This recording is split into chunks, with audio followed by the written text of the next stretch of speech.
दिल्ली में प्रेमी ने की प्रेमिका की हत्या, सूटकेस में शव बंद कर हापुड़ में फेंका। पुलिस ने किया सनसनीखेज खुलासा। प्रेमी ने उधार दिए 5,25,000 रुपए मांगने और अवैध संबंधों के शक में युवती को गला दबाकर मार डाला था। हत्या करने के बाद शव सूटकेस में बंद करके उसी के पैसों से खरीदी कार में रखकर हापुड़ में फेंककर फरार हो गया था। दिल्ली के विनोद नगर के रहने वाले हत्या आरोपी सतेंद्र को पुलिस ने गिरफ्तार कर लिया है। वह मूल रूप से ग्राम रहुटा खेर थाना करवी चित्रकूट का रहने वाला है। पुलिस अधीक्षक कुंवर ज्ञानंजय सिंह ने बताया कि पिलखुआ कोतवाली क्षेत्र में 30 मई को सिखेड़ा बम्बे के पास झाड़ियों के पास सूटकेस में युवती का शव पाया गया था। उधर वहीं मृतकों के परिजनों ने 28 मई को दिल्ली के मयूर विहार थाने में मुकदमा दर्ज कराया था। इसी आधार पर पुलिस ने मृतका की शिनाख्त कराई तो पता चला कि वो दिल्ली के मोहल्ला त्रिलोकपुरी निवासी नीलेश है। कोतवाली के सिखेड़ा रजवाई के पास एक ब्रीफ केस में अज्ञात महिला की डेड बॉडी मिली थी। पुलिस ने अब क्या खुलासा किया है, इस ब्लाइंड मर्डर का किस तरीके से खुलासा हुआ है, पूरा घटनाक्रम क्या रहा था?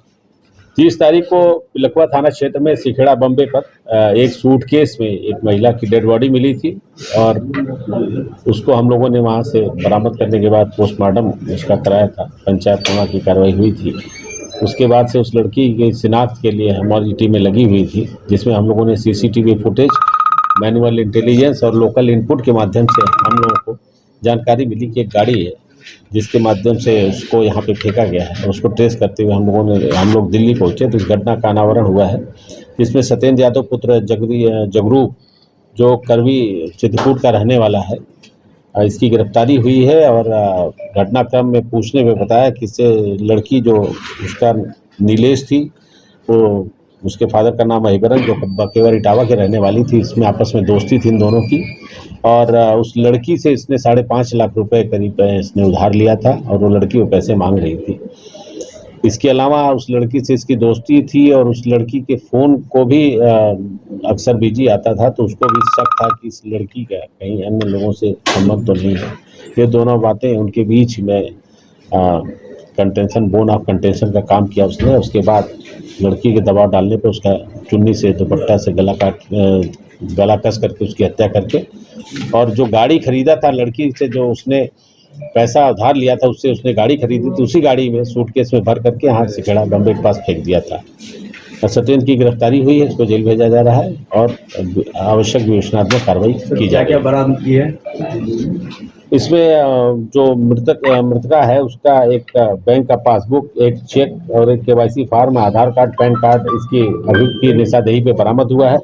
साथ ही साथ 2 मोबाइल फ़ोन बरामद हुए हैं और एक महिंद्रा टीवी गाड़ी थी जो 300 कार है, DL 83138।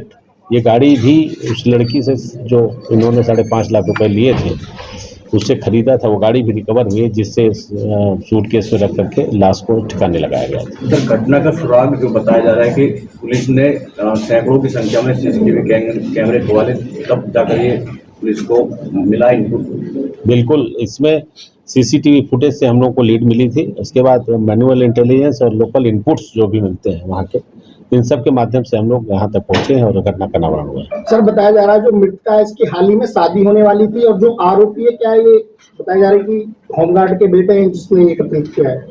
ये दोनों आपस में दोस्त थे और पहले से इनके आपस में दोस्ती थी और बीच में नाकतपाकी हो गई फ़ोन बिजी होने के नाते। और मुख्य इसका रीजन यही था, जो पैसा लड़की ने दिया था उसको वो वापस मांग रही थी, उसका दबाव बना रही थी।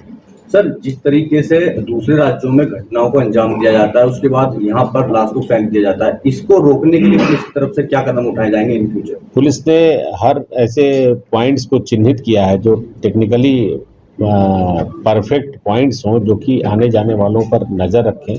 ऐसी जगहों पे सीसीटीवी लगाने की कार्रवाई हम लोग कर रहे हैं। और साथ ही साथ इसके पहले भी एक घटना हुई थी जिसमें सूटकेस में लाश मिली थी, उसका हम लोगों ने अनावरण किया था। तो कोशिश ये है कि पूरे एरिया को हम लोग सीसीटीवी से कवर करें। सर, इस ब्लाइंड मर्डर का खुलासा करने वाली पुलिस टीम को कोई इनाम दिया जा रहा है आपकी तरफ से? हाँ, बिल्कुल। इस ब्लाइंड केस का खुलासा करने वाली टीम को हम लोगों ने 25,000 रुपये नगद इनाम दिया है। राजधानी न्यूज ब्यूरो के लिए ममता राठी की रिपोर्ट।